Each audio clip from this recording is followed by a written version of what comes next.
Hey guys, um, this is Wilhelmina Hicks, and we want to talk about the finding of the x and y intercepts of a quadratic equation.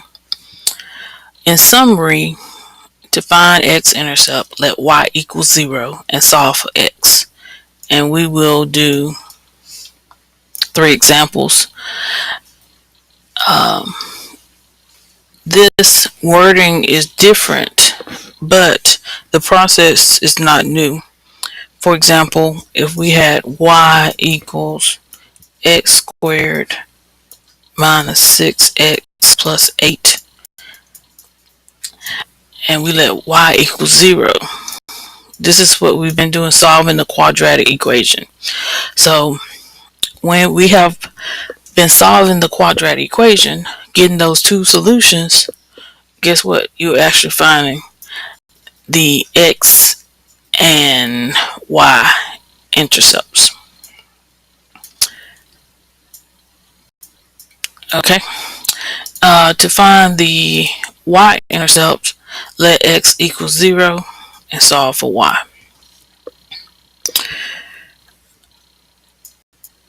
Now, one of the type of functions you have is 6 f of x equals 6x squared, where you don't have a bx term and you don't have a c.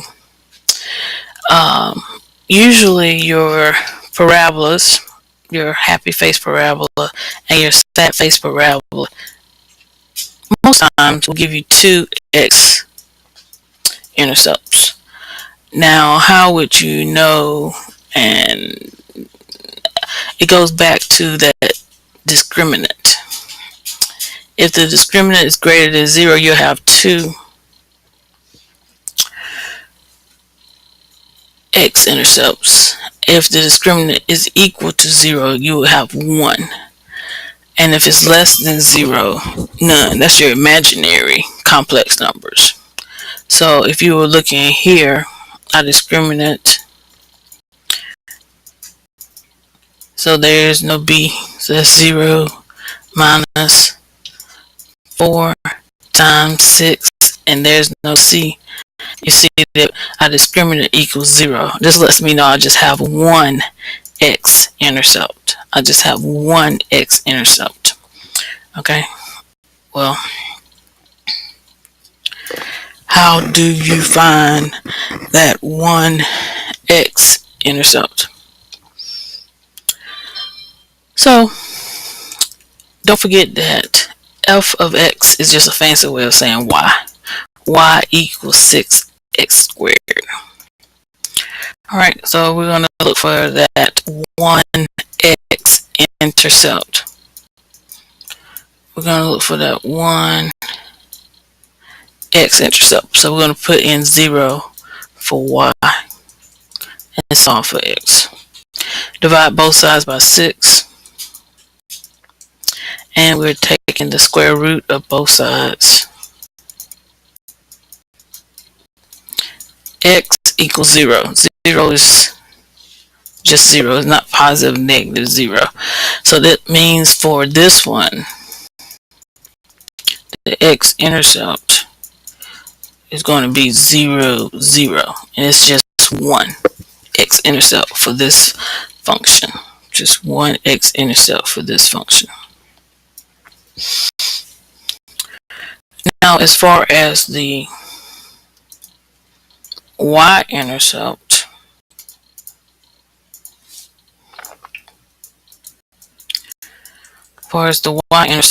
you're just going to put in 0 for x. So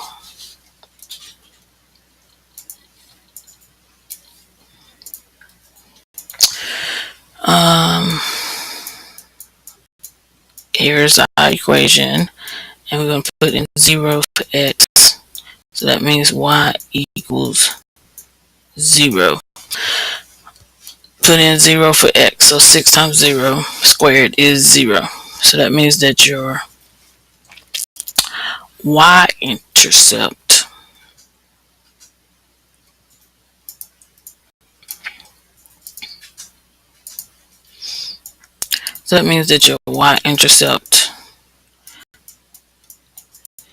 is also 0, 0.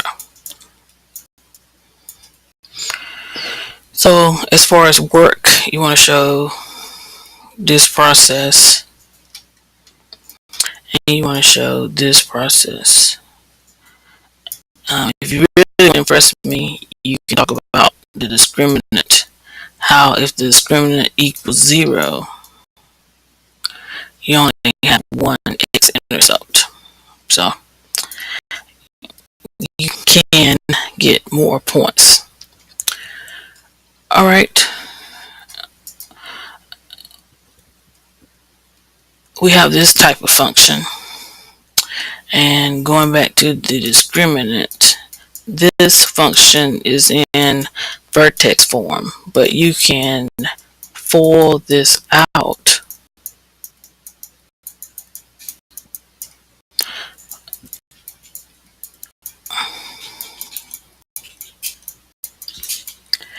and see what the discriminant is. A is 1, B is -8. Make sure you put that -8 in parentheses because that's going to be 64. Minus 4 times 1. A is 1.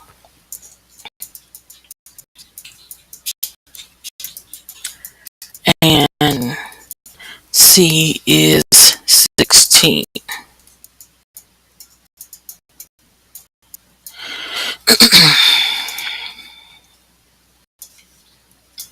So we have 64 minus 4 times 1 times 16. So the discriminant is 0. So the discriminant is 0. So this lets you know also that you would just have one x-intercept. Alright, and to find that x-intercept, put in 0 for y.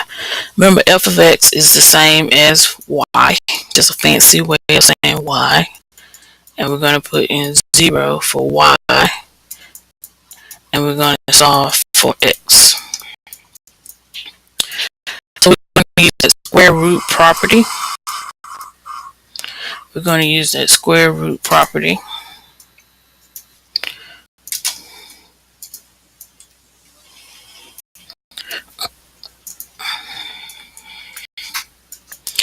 Where we take the square root of both sides to get rid of the square.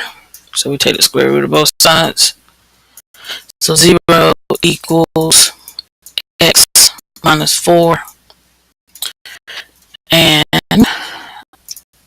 we see that x equals 4. So the x-intercept would be 4, 0.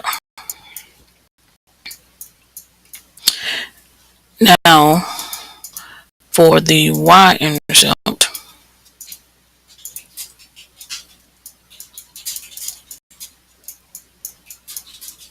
and if this video ends, I'll be back to finish it. I have one more example I want to do. If for the y-intercept, we're going to put in 0 for the x and solve for y. So we'll put in 0 for the x and solve for y.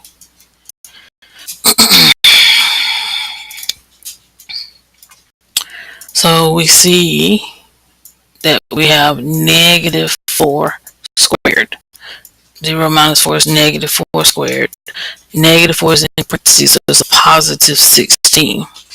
So the y-intercept would be 0, 16. And I'll be back to do one more example.